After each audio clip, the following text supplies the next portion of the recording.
Hello, mummies, friends, and family.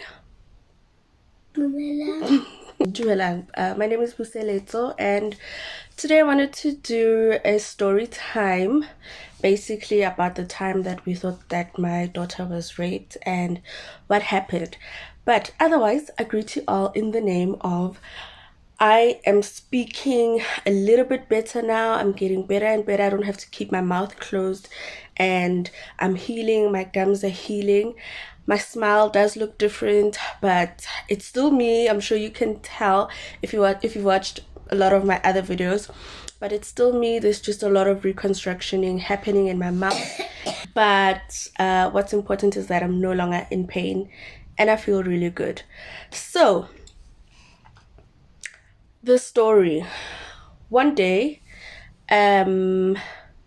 we were watching OPW, Our Perfect Wedding. So it was a Sunday night. And while we were watching Our Perfect Wedding, all of a sudden, Amu gets pain basically on her womb area. And it seemed like it was cramps. So this happened about 2 or 3 years ago. I think she was 8 years old at that time. So she was 8 or 9, around that age. I was pregnant with my son, who's going to be 3 years very soon. So she's 11 years now. So she was about 8. So she gets cramps. It keeps getting worse. So then she starts crying, and you can basically just tell that she's really in a lot of pain. So at this point, I'm like, okay, this is getting serious. We need to take her to the doctor. Let's go into casualty and see what's going on with her. So we rushed to casualty. We rushed to a doctor. This now was at a private hospital. We get there. We immediately go in. Basically, it's like an emergency, but not exactly, because we still waited for long while she had her cramps. We had to wait quite some time actually. And then when the doctor was able to see us, it was a male guy doctor, and they put her in the rooms, and she had to sit there. Obviously, the first thing they decided to do was to open her up, so she had to sit with her legs open so that they could check her private part and see what it is that's going on. That doctor checked, and he was like, this looks like rape. So he said, you know what, I can't touch her any further, and I can't do anything to her.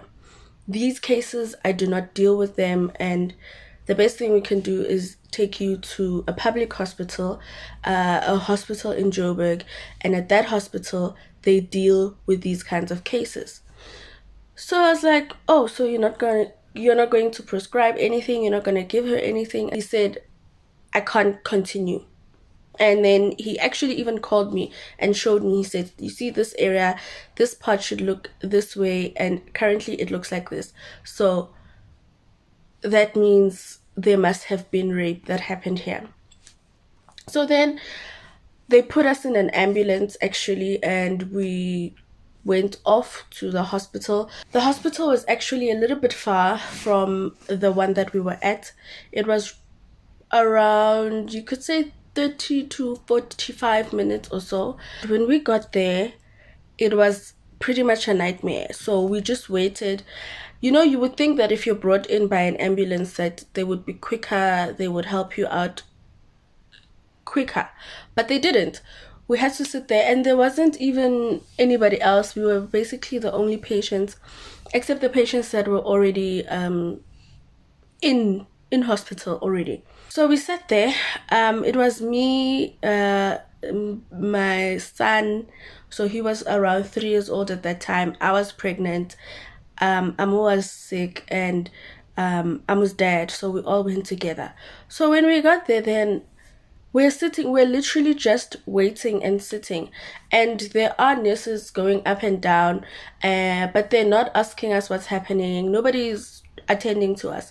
Until eventually, I thought, you know what?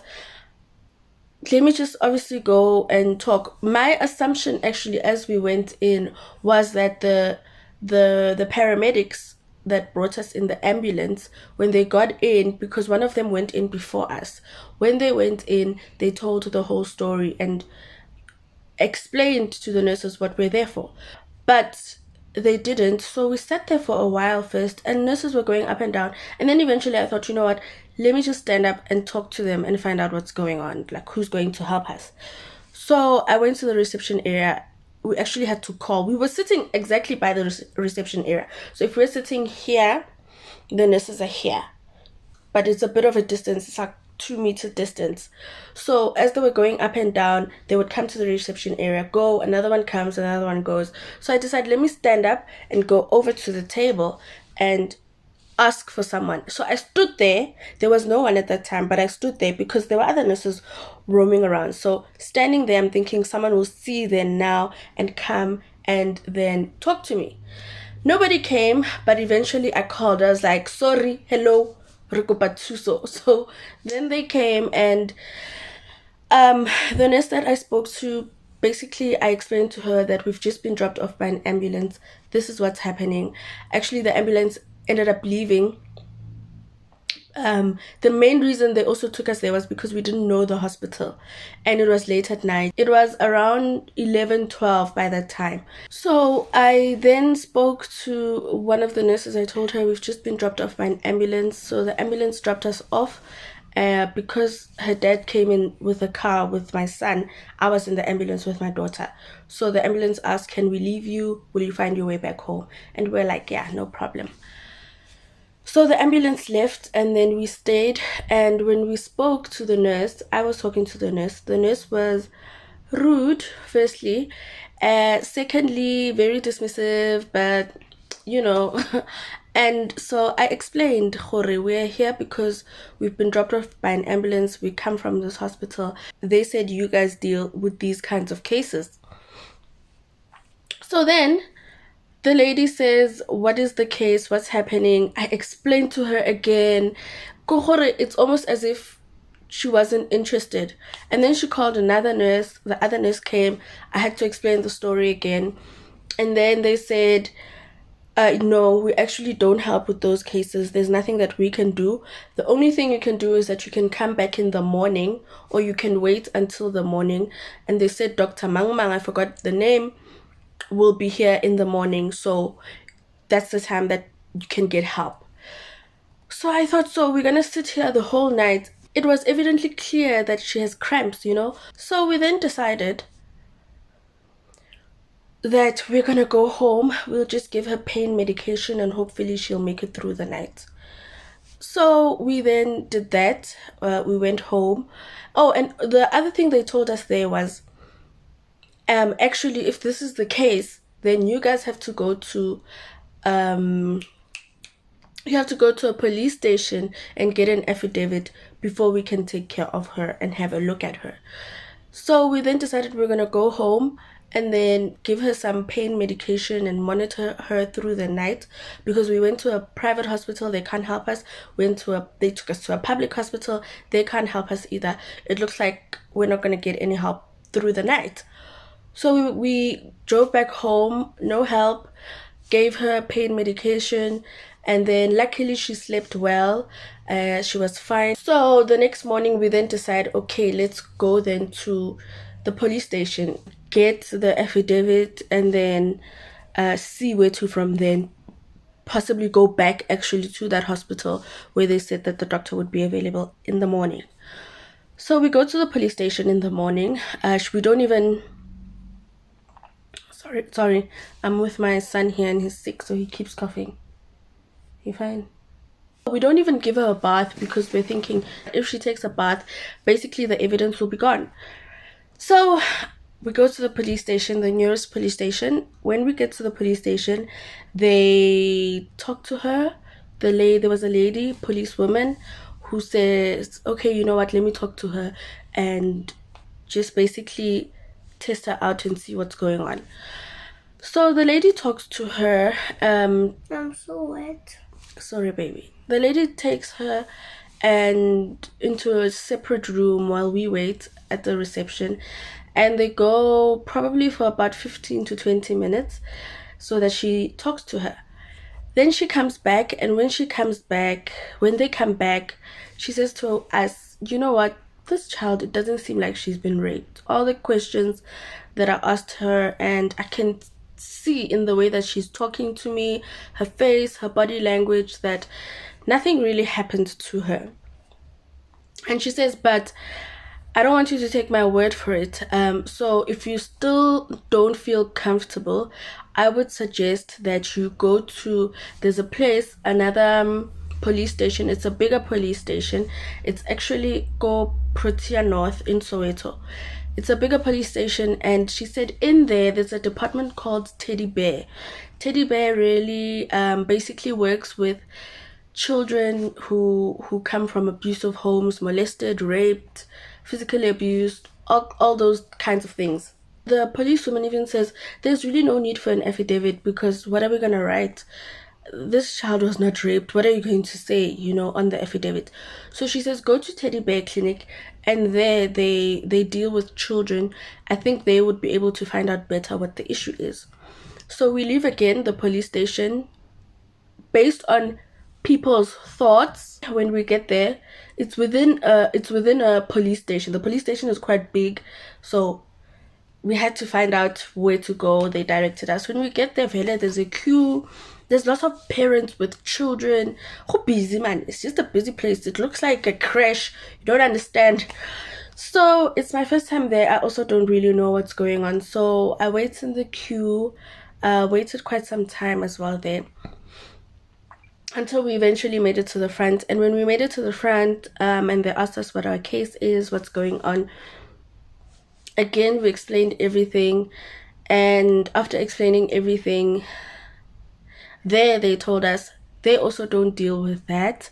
They deal with it after we know for sure, and the child is already basically analyzed and everything, and we know for sure, we've got case numbers, all those things, doctor's records, everything, then we can come back. So we decide then that, so then we say, so I mean, what do we do? I mean, we went to a public hospital, private hospital, police station, now we're here and there's no help. Khanti, what exactly is the process when a child is raped? So they say, okay, you know what, go to Baragwanath Hospital. That's like the biggest hospital in Soweto. I don't know if in the south as well, probably, but it's the biggest public hospital in the south of Joburg, probably in the whole of Joburg, but I cannot confirm. I'm not 100% sure. So they tell us when you get to the gate, you must tell them you're going to Ntabiseng. So that part is called Ntabiseng. So when we get there, the lady then asks us, it's like a nurse / receptionist, I'm not sure, but she asks us what's going on, why are we there. So we say we suspect that, in fact, it's the dad that was dealing with it. I was just sitting on the couch because I was over it. I was done with the day. We suspect that our child has been raped. This is what she's feeling. And when we talked to her, actually, because I also spoke to her the whole day, I've been talking to her. Are you sure? Did anybody touch you? Did anybody do anything to you? Anybody violate you? And she keeps assuring me that nothing has happened. Nobody has touched her. It's just a pain that suddenly came. When her dad is explaining the story, this is what happened. Yesterday, we went to a hospital, and it's at the private hospital where the doctor said, according to his analysis of her private part, she has been raped. And so we went there, and now we're here. And that lady said, oh, okay, all right, I'm going to have to examine her, also check her, but I also have a few questions. So they said, you know that as a father, you're the first suspect. So I have to question you. So they questioned him a bit, and then they questioned me as well. And then she said, we can come through to another side where we were going to wait for her to basically get like a virginity test. So then that was done. Rangwadisa, we filled in some forms. We went inside. We waited a bit there. You could tell there were other patients in other rooms because there was a lot of people talking and there was kids talking. You could tell that who busy. So eventually they called us in, and when they called us in, she sat there and she was checked. So Again, they made her sit with her legs up, open up, there was a light that they put in front there, and she did her whole checks. So she called me to say, come have a look. This is what I see. This means this, it's an infection, this means that, and she said, this area tells me that there hasn't been any penetration here, but the infection looks like it's an infection that's from inside her body. It's not something that came from outside, because sometimes a child is molested, so hands are used, objects are used, and that may not break the hymen. So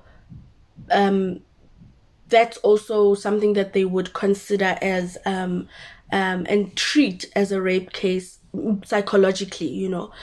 So then she told me that definitely there's no rape here. And also the infection, the way that it looks, it's not something that comes from outside. It's something that's from inside her body. And she said, however, it could also be from school, toilet seats, things like that.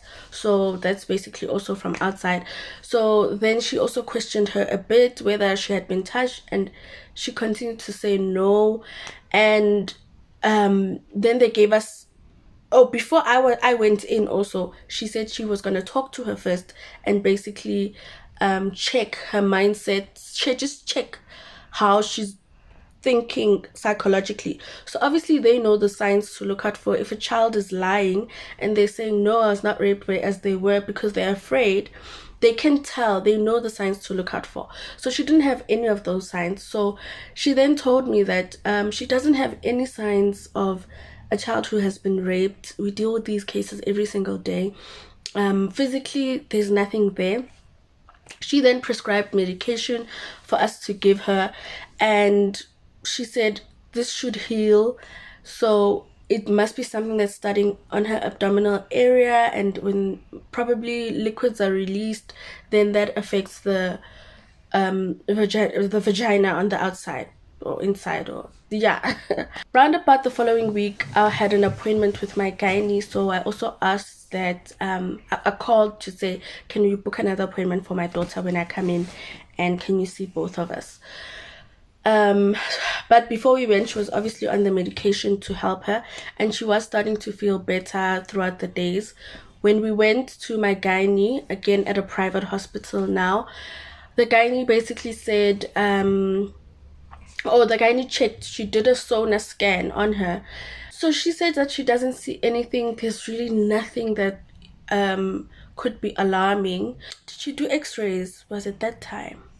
So we did blood tests for her. She did a sonar scan as well. She did a sonar scan first, and then she said she doesn't see anything, but if I want, we can do blood tests for further checks. And I said, yes, please. So we went and we did the blood tests. And she said, she asked, is she taking anything? I told her, and she said, okay, that's fine. I won't put her on anything else. This should clean her out, and we'll check on her. We'll see what the blood tests say, and then we'll check on her afterwards. So that's how public hospitals, private hospitals in South Africa deal with such cases. Or rather, let me say, in my case, where you're not sure. So where you're not sure, and sometimes when you're not sure, it doesn't mean that it didn't happen, because children can lie. So basically, it took us many, many hours. It was very tedious. It felt at that time like nobody cares. Healthcare workers don't really care. But I don't know, maybe it was just a bad day for us, and there are other hospitals that deal with these cases differently. So yeah, ever since then she's been fine. It's 3 years later, she's now 11, and she's still okay. So that's our story. That's the story of how, whew, honestly, it was scary. It was a scary time, I won't even lie. That's the story of the time that I thought my daughter was raped, but she was fine. So I guess I would say, if you think your child is raped and you're living in the south of Joburg, go to Ntabiseng. It's very clean, and you're not really getting help, or you don't know where to go or what to do. It's very clean, good service. I mean, for the fact that they said the first suspect is you, daddy, for me it was like, good shot, like great. And they questioned him. I was like, yeah, this lady knows what she's doing. So definitely she deals with this on a regular basis. So Baragwanath Hospital in Tebising. Hopefully, obviously, we pray and hope that you never have to deal with anything like this, but it is South Africa, yo. So that's about it. Thank you so much for watching this video. If you really made it this far on the video, please remember to like the video and subscribe to the channel. Love you all so much. Bye.